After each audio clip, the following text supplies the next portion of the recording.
Hello అండి, welcome back to me ఇంట నా వంట ఛానల్. మరి ఈరోజు రెసిపీ వచ్చేసి కాకరకాయ ఫ్రై అండి. చాలా సింపుల్. మరి ప్రాసెస్ ఏంటో చూసేద్దామా. ఇక మనం 1/2 కేజీ కాకరకాయలు తీసుకోవాలండి. వీటిని పైన బాగా మొత్తం క్లీన్ చేసేసుకోవాలండి. క్లీన్ చేసుకున్న తర్వాత మనము ఇలాగ పీసెస్గా కట్ చేసుకోవాలి. సన్నగా అన్నీ తరుక్కోవాలండి. ఇలా తరిగిన తర్వాత మనము ఒక బౌల్ తీసుకొని పసుపు అలాగే సాల్ట్ వేసేసుకొని బాగా మిక్స్ చేసి ఒక 1/2 అవర్ పక్కన పెట్టాలండి. ఇలా పక్కన పెట్టిన తర్వాత మనము బాగా పిండుకోవాలి. మనము ఇట్లా చేస్తే మనకి చేదు అనేది మొత్తం పోతుందండి కాకరకాయలకి. ఇలా పిండి పక్కకు తీసేసుకోవాలి. ఇప్పుడు మనం ప్యాన్ పెట్టుకొని ఆయిల్ వేడైన తర్వాత మనం వేసేసుకుందాము. ఇలా వేసేసుకున్న తర్వాత మనము బాగా ఫ్రై చేసుకోవాలండి.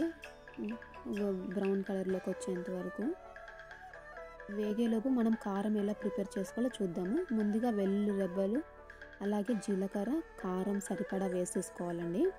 వీటిని మిక్సీ వేసేసేద్దాం. చూడండి, కాకరకాయలు బాగా ఫ్రై అయిపోయాయి. ఇంకా పక్కకు తీసేసుకుందాము. ఇప్పుడు మనము కారం మిక్సీ వేసుకుందాం కదా, అది పక్కన పెట్టేసుకుందాము.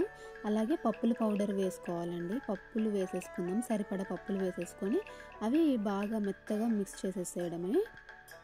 పప్పుల పొడి వేసుకుంటే మనం కారం తక్కువ తినే వాళ్ళకి కొంచెం కారంగా లేకుండా ఉంటుందండి. ఫ్రైలోకి మనము ఆనియన్స్, మిర్చి అలాగే కరివేపాకు తీసుకుందామండి.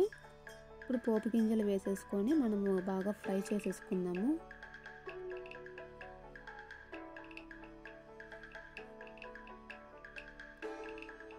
ఇలా కొంచెం గోల్డెన్ బ్రౌన్ కలర్లోకి వచ్చేంత వరకు వేయించుకోవాలండి. ఆనియన్స్ అన్ని వేగాయి కదండి. ఇప్పుడు మనము ఫ్రై చేసుకున్నటువంటి కాకరకాయలు వేసేసుకోవాలి.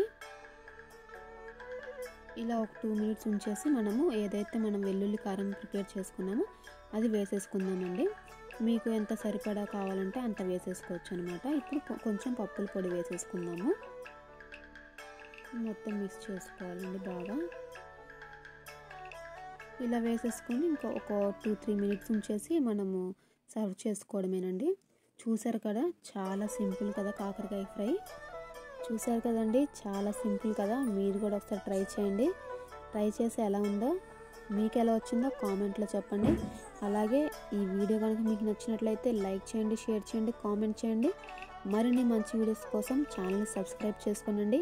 Thank you.